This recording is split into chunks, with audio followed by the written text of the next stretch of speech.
ಎಲ್ಲರಿಗೂ ನಮಸ್ಕಾರ.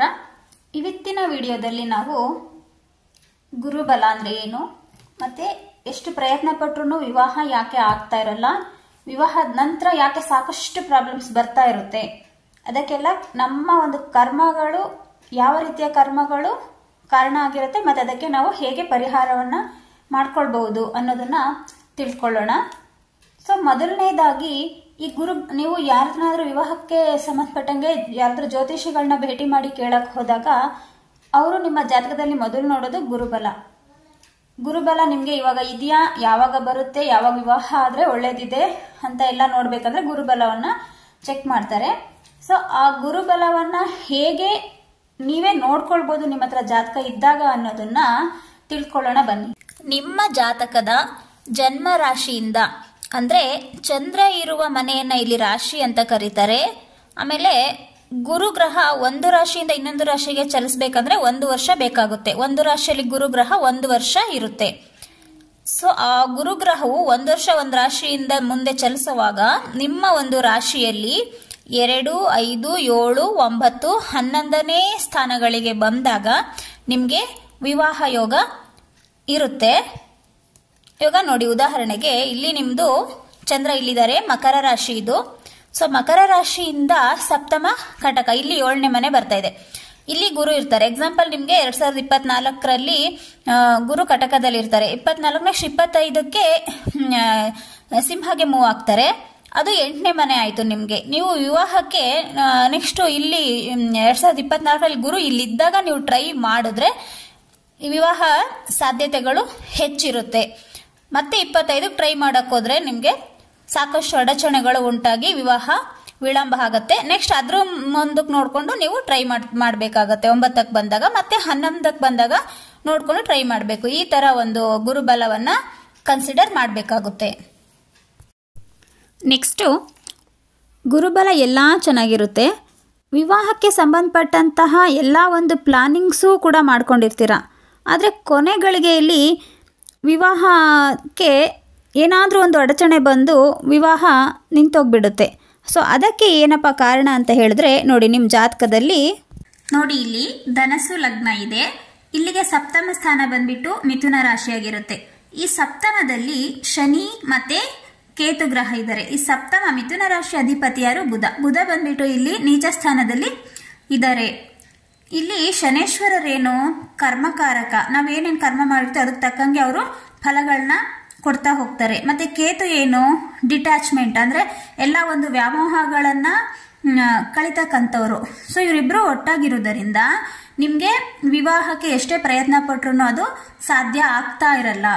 ಸೊ ಅದು ಹೆಂಗಂತ ಹೇಳಿದ್ರೆ ಇದು ಹಿಂಗೆ ನೀವು ತಿಳ್ಕೊಬೇಕಂದ್ರೆ, ನೀವು ಲಾಸ್ಟ್ ಬರ್ತ್ಗೆ ಕನ್ವರ್ಟ್ ಮಾಡೋದಾದ್ರೆ, ನೀವು ಹೋದ ಜನ್ಮದಲ್ಲಿ ಯಾರಾದ್ರೂ ಒಂದು ಚೆನ್ನಾಗಿರೋ ಕಪಲ್ಸ್ಗೆ ಸಾಕಷ್ಟು ತೊಂದರೆಗಳನ್ನ ಕೊಟ್ಟಿರ್ತೀರ, ಅಥವಾ ಯಾರಾದ್ರೂ ಯಾವ್ದಾದ್ರೂ ಒಂದು ವಿವಾಹದಲ್ಲಿ ಅಡಚಣೆ ಉಂಟು ಮಾಡಿ ಆ ವಿವಾಹ ಆಗದೆ ಇರೋದಕ್ಕೆ ಕಾರಣಕರ್ತರಾಗಿರ್ತೀರ. ಆ ಒಂದು ಕರ್ಮಕ್ಕೆ ತಕ್ಕಂತಹ ಫಲವನ್ನ ಈ ಜನ್ಮದಲ್ಲಿ ನಿಮ್ಗೆ ಕೊಡ್ಬೇಕಲ್ಲ, ಆ ಕರ್ಮಕ್ಕೆ ತಕ್ಕ ಫಲವನ್ನ ಇಲ್ಲಿ ಶನೇಶ್ವರರು ಕೊಟ್ಟು ನಿಮ್ಗೆ ವಿವಾಹಕ್ಕೆ ಸಾಕಷ್ಟು ಅಡಚಣೆಯನ್ನ ಉಂಟು ಮಾಡ್ತಾ ಇರ್ತಾರೆ. ಸೊ ಕೇತು ಏನ್ ಮಾಡ್ತಾರೆ? ಆಸೆಗಳನ್ನೆಲ್ಲ ಕಳಿಬೇಕಲ್ವಾ. ಸೊ ವಿವಾಹ ಎಷ್ಟು ಪ್ರಯತ್ನ ಪಟ್ಟು ಸುಸ್ತಾಗಿ ಈ ಮದ್ವೆ ಸಹವಾಸನೆ ಬೇಡಪ್ಪ ಸೊ ಅಂತ ಹೇಳಿ ಸುಮ್ಮನೆ ಇದ್ಬಿಡೋಣ ಅನ್ನೋಂಥ ಒಂದು ಮನಸ್ಥಿತಿಯನ್ನ ಇಲ್ಲಿ ಕ್ರಿಯೇಟ್ ಮಾಡ್ತಾರೆ. ಸೊ ಈ ರೀತಿಯಾಗಿ ನಾವು ನಮ್ಮ ಜನ್ಮದ ಒಂದು ಕರ್ಮಗಳನ್ನು ಸಹ ನಾವು ತಿಳ್ಕೊಳ್ಬಹುದು. ಈ ರೀತಿ ಇದ್ದಾಗ ಎಷ್ಟೇ ಪ್ರಯತ್ನ ಪಟ್ಟರೂ ಸಹ ವಿವಾಹ ಆಗದೆ ಇರೋದು ಮತ್ತೆ ವಿವಾಹದ ನಂತರ ಎದುರಿಸ್ತಕ್ಕಂತಹ ಸವಾಲುಗಳೇ ಆಗಿರ್ಬೋದು. ಇದಕ್ಕೆಲ್ಲ ಒಂದು ಕಾರಣ ನಮ್ಗೆ ಗೊತ್ತಾಯ್ತು, ಹಿಂದಿನ ಜನ್ಮದ ಕರ್ಮಗಳಾಗಿರ್ಬಹುದು ಅಂತ. ಸೊ ಅಲ್ಲಿ ನಾವು ಸಪ್ತಮದಲ್ಲಿ ಶನಿ ಮತ್ತೆ ಕೇತುದು ನೋಡಿದ್ವಿ. ಕೇತು ಅಂದ್ರೆ ಡಿಟ್ಯಾಚ್ಮೆಂಟ್ ಅಂತ ಹೇಳಿ ನೋಡಿದ್ವಿ ಅಲ್ವಾ. ಸೊ ಕೇತು ಬದಲಾಗಿ ನಿಮ್ಗೆ ರಾಹು ಇದ್ದಾಗ ಏನಂತ ತಿಳ್ಕೊಬೇಕಂದ್ರೆ, ನೀವು ಹೋದ ಜನ್ಮದಲ್ಲಿ ಯಾರಿಗಾದ್ರೂ ಒಂದು ಪ್ರಾಮಿಸ್ ಮಾಡಿರ್ತೀರ ವಿವಾಹಕ್ಕೆ ಸಂಬಂಧಪಟ್ಟಂಗೆ. ಸೊ ನಿಮ್ಮನ್ನೇ ಮದ್ವೆ ಆಗೋದು ಅಂತಾನೋ ಅಥವಾ ನಿಮಗೆ ಮದ್ವೆ ಮಾಡಿಸ್ತೀನಿ ಅಂತಾನೋ ಈ ತರ ಏನಾದ್ರೂ ಒಂದು ಪ್ರಾಮಿಸ್ ಮಾಡಿ ಮತ್ತೆ ಇನ್ಯಾವುದೋ ಆಮಿಷಗಳಿಗೆ ಒಳಪಟ್ಟು ಅದಕ್ಕೆ ನೀವು ಚೀಟ್ ಮಾಡಿರ್ತೀರ. ಆ ಪ್ರಾಮಿಸ್ ಅನ್ನ ನೀವು ಸಕ್ಸಸ್ ಮಾಡಿರಲ್ಲ, ಚೀಟ್ ಮಾಡಿರ್ತೀರ. ಮೋಸ ಮಾಡಿದ್ದಾಗ ಸಹ ನಿಮ್ಗೆ ಈ ತರ ಒಂದು ದಾಂಪತ್ಯದಲ್ಲಿ ಸಾಕಷ್ಟು ಪ್ರಾಬ್ಲಮ್ಸ್ ಬರೋ ಚಾನ್ಸಸ್ ಇರುತ್ತೆ. ಸೊ ಹಂಗಾಗಿ ನೀವು ಕಂಪ್ಲೀಟ್ ಆಗಿ ಗುರುಗೆ ಶರಣಗತಿ ಆಗ್ಬೇಕು. ನಿಮ್ಮೆಲ್ಲರ ಜೀವನದಲ್ಲಿ ಒಬ್ರು ಗುರು ಅಂತ ಇದ್ದೇ ಇರ್ತಾರಲ್ವಾ, ಸೊ ಅವರಿಗೆ ಕಂಪ್ಲೀಟ್ ಆಗಿ ಶರಣಾಗತಿಯಾಗಿ, ಗೊತ್ತಿದ್ದೋ ಗೊತ್ತಿಲ್ದೇನೋ ಏನೋ ತಪ್ಪು ಮಾಡಿದ್ರೆ ಕ್ಷಮಿಸಿ ಸೊ ಅಂತ ಹೇಳ್ಬಿಟ್ಟು ಶರಣಾಗತಿಯಾಗಿ ಸಾಕಷ್ಟು ಗುರು ಸೇವೆಯನ್ನ ಮಾಡಿ.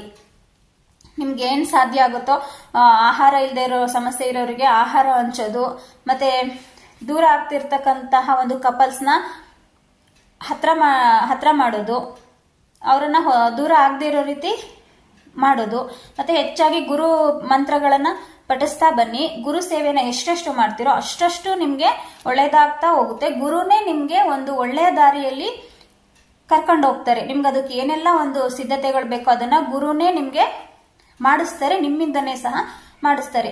ಮತ್ತೆ ಶನೇಶ್ವರಿಂದ ಕೊಡ್ತಕ್ಕಂತ ಒಂದು ಕರ್ಮ ಫಲಗಳಿಂದ ಹೆಂಗೆ ನಾವು ಇದ್ ಮಾಡ್ಕೋಬೇಕು, ಪರಿಹಾರ ಮಾಡ್ಕೋಬೇಕಂದ್ರೆ ನೀವು ಆಂಜನೇಯನ ಮೊರೆಯನ್ನ ಹೋಗ್ಬೇಕು. ಹೆಚ್ಚು ಹೆಚ್ಚು ಆಂಜನೇಯನ ಒಂದು ಆಂಜನೇಯ ಮತ್ತೆ ಶನೇಶ್ವರ ಸಂಬಂಧ ಆಲ್ಮೋಸ್ಟ್ ಎಲ್ಲ ಗೊತ್ತಿರುತ್ತದೆ. ಹಾಗಾಗಿ ಆಂಜನೇಯನ್ಗೆ ನೀವು ಪರಿಹಾರ ಮೊರೆ ಹೋದ್ರೆ ಅಲ್ಲಿ ಶನೇಶ್ವರರಿಂದ ಬರ್ತಕ್ಕಂಥ ಪ್ರಾಬ್ಲಮ್ಸು ಕಡಿಮೆ ಆಗುತ್ತೆ. ಹೆಚ್ಚಾಗಿ ಆಂಜನೇಯನ ಒಂದು ಮಂತ್ರಗಳನ್ನ ಪಠನೆ ಮಾಡಿ, ಮತ್ತೆ ಆಂಜನೇಯ ದೇವಸ್ಥಾನದಲ್ಲಿ ನಿಮ್ ಕೈ ಸಾಧ್ಯ ಆದಷ್ಟು ಸೇವೆಯನ್ನ ಮಾಡಿ. ದೇವಸ್ಥಾನವನ್ನ ಕ್ಲೀನ್ ಮಾಡ್ತಕ್ಕಂಥದ್ದು, ಮತ್ತೆ ಅಲ್ಲಿ ಬರ್ತಕ್ಕಂಥ ಭಕ್ತಾದಿಗಳಿಗೆ ಪ್ರಸಾದವನ್ನ ಹಂಚೋದು, ಆಮೇಲೆ ತುಂಬಾ ಪ್ರಾಬ್ಲಮ್ಸ್ ಅಲ್ಲಿರೋರಿಗೆ, ಬಡವರಿಗೆ ನಿಮ್ ಕೈಲಾದಷ್ಟು ಸಹಾಯ ಮಾಡೋದು. ಹಣ ಸಹಾಯನೋ, ಆಹಾರ ಸಹಾಯನೋ, ವಿದ್ಯಾಭ್ಯಾಸ ಸಹಾಯನೋ, ಬಟ್ಟೆ ಕೊಡ್ಸೋದು, ಈ ತರ ನಿಮ್ಗೆ ಏನು ಸಾಧ್ಯ ಇದೆ ಆ ತರ ಒಂದು ಸೇವೆಯನ್ನ ಮಾಡ್ತಾ ಬಂದ್ರೆ ಸೊ ಗುರು ಮತ್ತೆ ಶನೇಶ್ವರರ ಅನುಗ್ರಹ ನಿಮ್ಗೆ ಉಂಟಾಗಿ ಏನು ಪ್ರಾಬ್ಲಮ್ಸ್ ಫೇಸ್ ಮಾಡ್ತಾ ಇರ್ತೀರೋ ಅದು ಖಂಡಿತ ನಿಮ್ಗೆ ನಿವಾರಣೆಯಾಗಿ ಒಂದು ಒಳ್ಳೆ ರೀತಿಯ ಜೀವನ ನಿಮ್ದು ಸಾಧ್ಯ ಆಗುತ್ತೆ.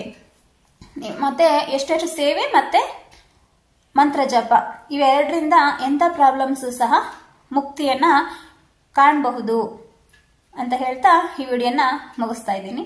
ಧನ್ಯವಾದಗಳು.